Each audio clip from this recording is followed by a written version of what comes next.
Así como han elaborado la historia de los gemelos Pedro y Pablo en sustitución de Rómulo y Remo y en sustitución de los otros gemelos presentes en los otros cultos, y han unido a Pedro y a Pablo, que se podrían equiparar a dos boxeadores en un ring, porque no estaban de acuerdo en nada. No estaban de acuerdo en nada. Perché non erano d'accordo su niente. Non erano d'accordo su niente. Se llevaban como el perro y el gato, pero dado que la gente no lee, no leemos la Biblia, no leemos las cosas, entonces ponemos a Pedro y a Pablo y reemplazamos los dioscuri, los gemelos, porque en los primeros años del cristianismo perché tanto nei primi anni del cristianesimo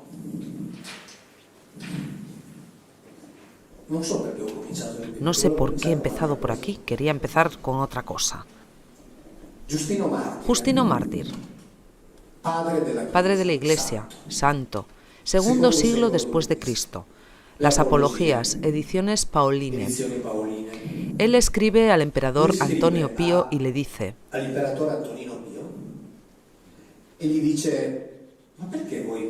¿pero por qué se meten de esta manera con nosotros los cristianos cuando nuestro Jesucristo es exactamente igual al vuestro? No hay ninguna diferencia.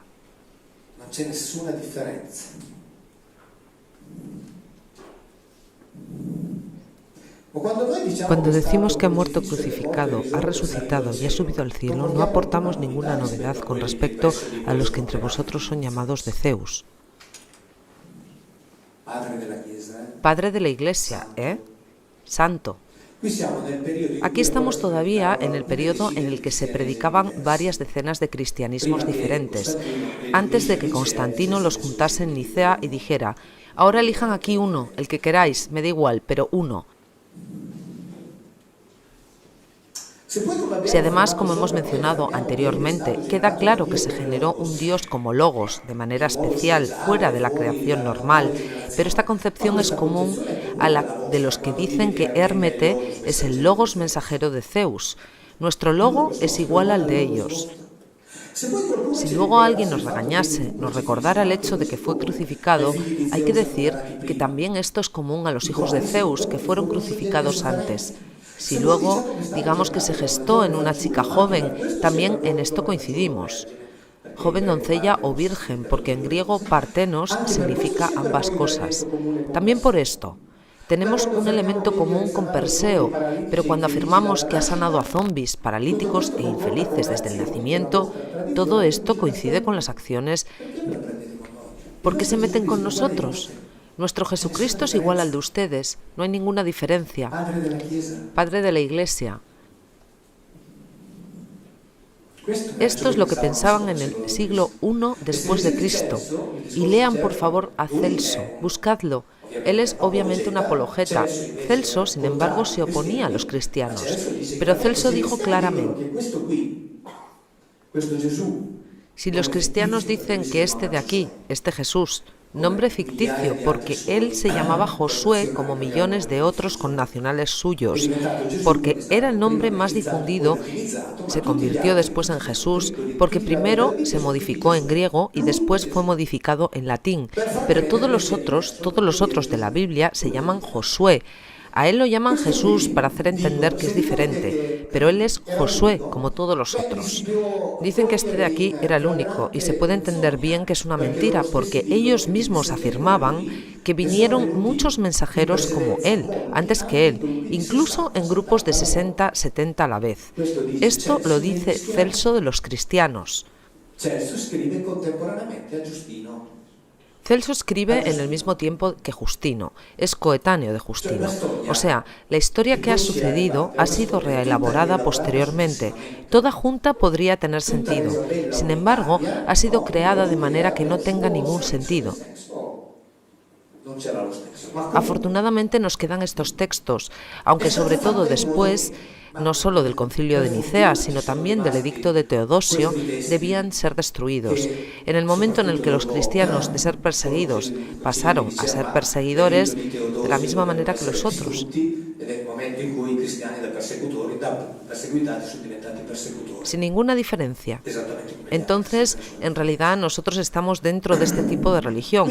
Un libro que tengo que mencionar mientras estamos aquí, os lo cuento ahora mismo, así nos queda claro. Del quale, tra l'altro, c'è una cosa guardate, mentre ci siamo, ve lo dico subito così. Un profesor de la Universidad de Nápoles, en un email público escrito por, ahora no lo cuento todo, L'università ha escrito que Villino es nada menos que un mentecato, un loco, alguien que ha perdido la razón. lasciamo stare, ha scritto che Billino altro non è che un mentecato, qualcuno che ha perso la ragione. Yo esto lo leo siempre en mis conferencias y lo leo con mucho gusto porque él lo publicó en un sitio donde lo podían ver entre 150 y 200 personas y ahora se han superado las 500.000 visitas que han visto mis conferencias, así que es justo que la gente lo sepa.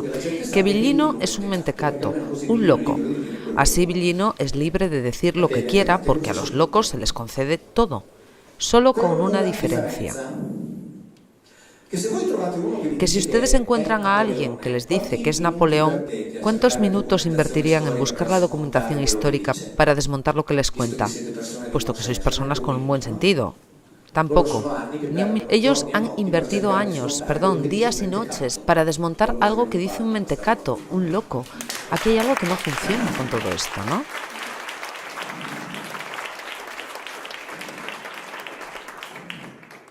Y este libro de aquí, este conjunto de libros de aquí, es un libro del que hablamos inapropiadamente. ¿Qué significa inapropiadamente? Digo inapropiadamente porque no nos afecta. Cosa vuol dire impropriamente? Dico impropriamente perché non ci riguarda, a meno che tra di voi. Salvo que aquí entre ustedes haya un israelita, no judío, un israelita, o sea, uno que sea seguro descendiente directo de la familia de Jacob de Israel.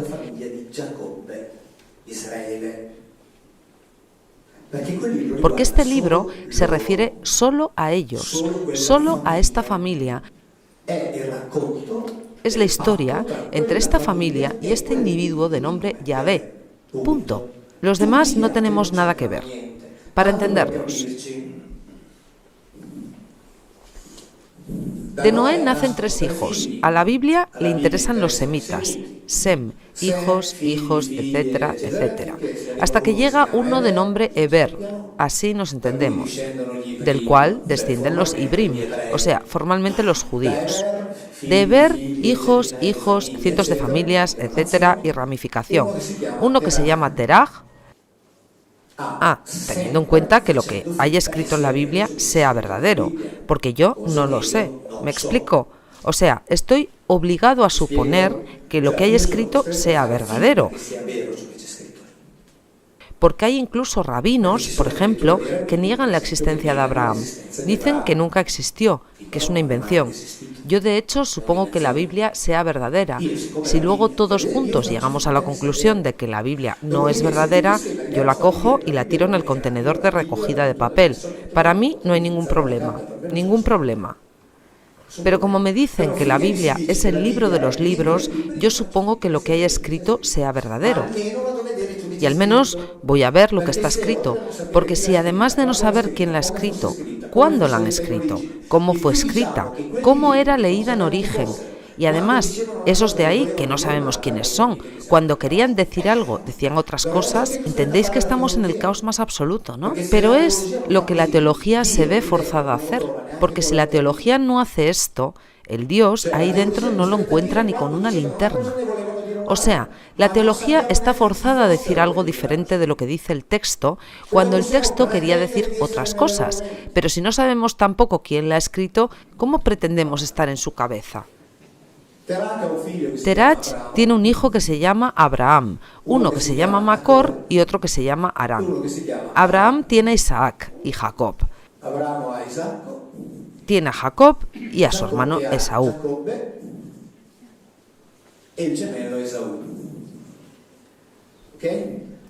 De Aram proviene Lot, que es muy interesante. Si tengo tiempo hablamos del asunto de Sodoma y Gomorra. Aunque de Sodoma y Gomorra hablo ampliamente en el último libro que acaba de salir en julio, La caída de los dioses, donde hay un capítulo larguísimo dedicado enteramente a Sodoma y Gomorra junto a otras cosas.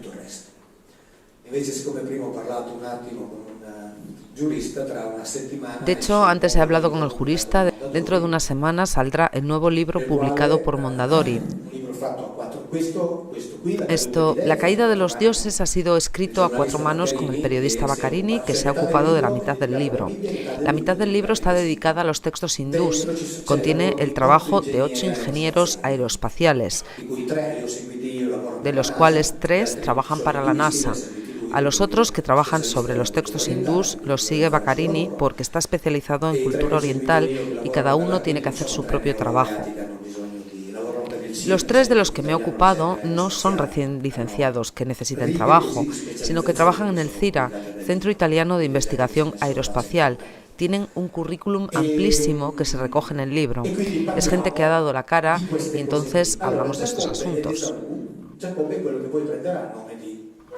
Entonces Jacob y Esaú. Jacob es el que tomará el nombre de Israel. Lot es historia de Sodoma y Gomorra, donde ocurren fenómenos muy interesantes, así como ocurrirán más adelante en el Valle del Indo, en Pakistán, en Harappa y en Mohenjo-Daro. Bueno, la Biblia se ocupa de estos. ¿Alguien tiene una Biblia? Sí. Deuteronomio 32:8. Así leemos la Biblia que tenéis en casa. Todos tranquilos, que no están las traducciones de Vilino. Así estamos tranquilos y podemos confiar. 32. Deuteronomio 32:8.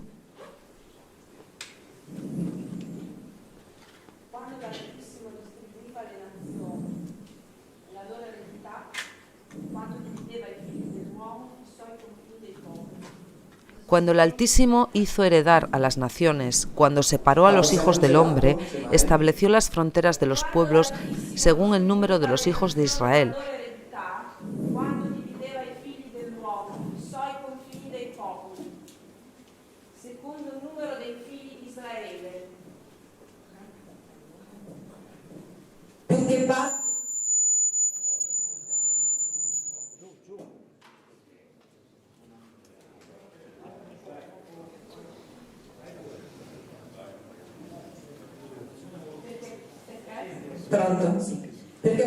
Porque porciones del Señor es su pueblo y Jacob es su heredero.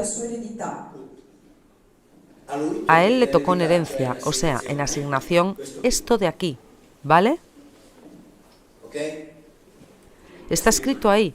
No todos los judíos, no todos los judíos, tampoco el hermano gemelo de este de aquí, solo él, el que asumirá el nombre de Israel. Punto. La Biblia riguarda questo.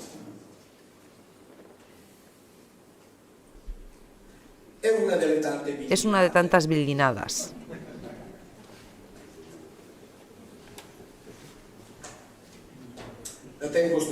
Desde hace tiempo estoy estudiando los textos de teología judía publicados, por supuesto, por casas editoriales judías. Casa editorial Mamash, comentario al libro del Génesis. El libro del Génesis narra la vida de los patriarcas y es un informe de la creación de la nación judía. La esencia de la creación no es la historia de montañas, de valles, de océanos y desiertos, tampoco de animales y de hombres. Es la historia del nacimiento de Israel, el pueblo que ha heredado el deber de Adán. Punto. Este pueblo aquí tiene deberes que hacer. Escuchad qué interesante es esto de aquí. Es la esencia del desarrollo del pueblo elegido por Dios y todo lo que es extraño a eso es simplemente superfluo. Lo escriben ellos. Lo escriben ellos. Me he traído copias, así no hay dudas interpretativas. ¿Y cómo se lleva a cabo el plan divino? Está claro que el plan divino de la creación tiene que ser realizado mayoritariamente por comerciantes y trabajadores más que por estudiosos. De lo contrario, Dios habría encontrado la manera de tener más eruditos en el mundo que comerciantes. Lo han escrito ellos. Cuando todos recordamos esa, ¿por qué no? Cuando Dios dice que a través de Abraham serán bendecidos a todos los pueblos, carajo, no significa que todos los pueblos del mundo serán bendecidos. Esta descendencia de aquí, los pueblos del mundo no tienen nada que ver. No significa que todos los pueblos del mundo serán bendecidos. Al comienzo, el mundo fue agradecido por Israel. Y así adelante. Aquí estamos en la Torá, oral y escrita. Mejor, volveremos después. Entonces el discurso queda muy claro. Ellos dicen que este libro de aquí es nuestra historia y tienen razón. Solo hay que leerlo y se entiende.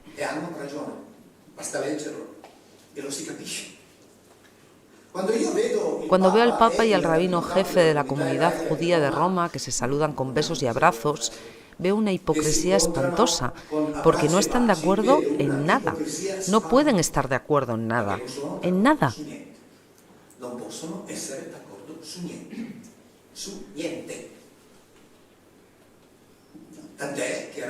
Tanto es así que Riccardo Shemuel Disegni, cuando se han encontrado, esto no es muy importante, la fe no es objeto de negociaciones políticas. O sea, vosotros tenéis la vuestra y nosotros la nuestra. Si yo fuese judío y oyera decir a los cristianos que vosotros sois nuestros hermanos mayores, me enfadaría mucho y diría que no es así. Vosotros habéis cogido ese libro y habéis hecho lo que habéis querido. Ese libro es nuestro, no vuestro. No se refiere a vosotros, se refiere a nosotros y no tenéis nada que ver. Pero si los judíos y los cristianos se pelean, existe el riesgo de que la gente empiece a entender el por qué, partiendo del mismo libro, no están de acuerdo en nada. Entonces hay algo que no funciona bien. Por supuesto hay algo que no funciona bien. Hay mucho que no funciona bien, porque toda la teología cristiana es un invento. Entonces no va bien porque Yahvé se encarga de Israel y ya está. Y si leéis bien el Nuevo Testamento, veis que también Jesús se ocupa de Israel. Lo dice expresamente, ya que es un rabino judío y sionista. Entonces, específicamente, Mesías judío. El Mesías cristiano es un invento puro de Pablo.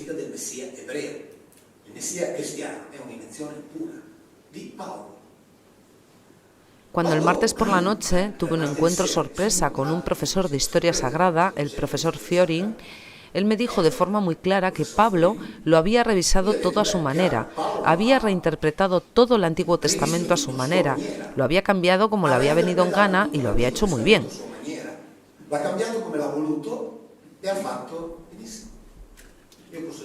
Yo puedo dejar de dar conferencias. Pablo se lo ha inventado todo. Para escribir esta nueva religión, para su uso y consumo, necesitaremos contar la historia del cristianismo. Pero él ha dicho otra cosa. Ha dicho, está claro que en el Antiguo Testamento no se habla de creación desde la nada. Pero cuando lo digo yo, me masacra. Cuando lo escribí en un libro, no hay creación en la Biblia. ¡Qué reacciones! Pero yo me pregunto lo siguiente.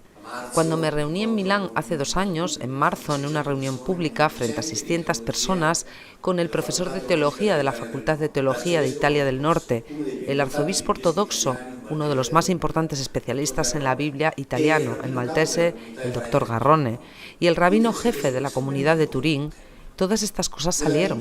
Todas. En la Biblia no hay conceptos metafísicos, no hay inmortalidad, no hay eternidad, no hay creación desde la nada, no está el pecado original. Yo me pregunto por qué estas cosas no las dicen los sacerdotes en las iglesias. Y cuando yo estoy sentado frente a ellos y los oigo hablar, cuando los fieles hablan, se paran. ¿Por qué? Porque puede ser que ahí haya alguien que entienda un poquito de hebreo y digan, lo siento, mejor no decir nada, pero que lo digan con absoluta tranquilidad. Es evidente que la Biblia no habla de creación desde la nada. Como es evidente, digámoselo a todos. Digámoselo a los sacerdotes, que lo digan todos los domingos. Miren que la Biblia no habla de creación desde la nada.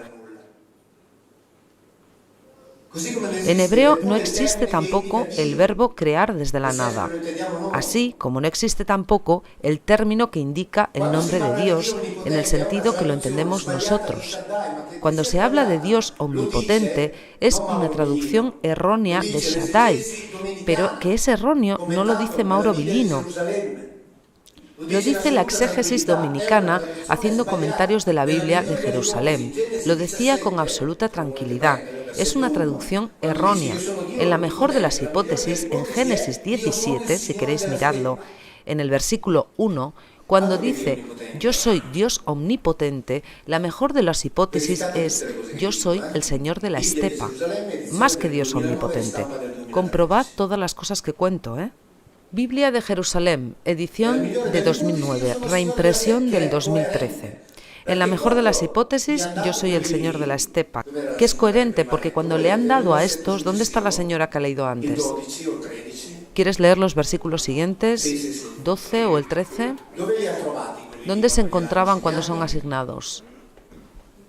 El Señor dice, soy... No, antes. Los encontró por el desierto, por tierras secas y azotadas por el viento. O sea, él era el Señor de la estepa y le han dicho, coge a estos de aquí, estos que están aquí. Es todo coherente. Y después está escrito el Señor, por favor, lo envolvió en sus brazos, los protegió, los cuidó como a la niña de sus ojos, como un águila que despierta su nidada. Exacto, adelante. Solo Jehová le guió y con él no hubo dios extranjero. Stop. ¿Cómo podemos tener otros dioses extranjeros si estamos en presencia del monoteísmo? Y en hebreo incluso es plural. No. Hay Elohim extranjeros con ellos, Elohim, Ajerim. O sea, no hay otros Elohim como él. Él lo hace todo solo. ¿Por qué? Porque él es un Ish Milchama. Lo dice el Éxodo. Él es un hombre de guerra, es un militar. Y dice, muy bien, me habéis dado a estos, me ocupo de estos. Punto. Y toda la historia de la Biblia es una historia de guerra muy feroz, un libro de exterminio, genocidio, leyes raciales, infanticidio, feminicidio, infanticidio selectivo. El libro de las guerras de Yahvé ha desaparecido, no se encuentra. No se encuentra porque probablemente era demasiado explícito a la hora de relatar cómo luchaban.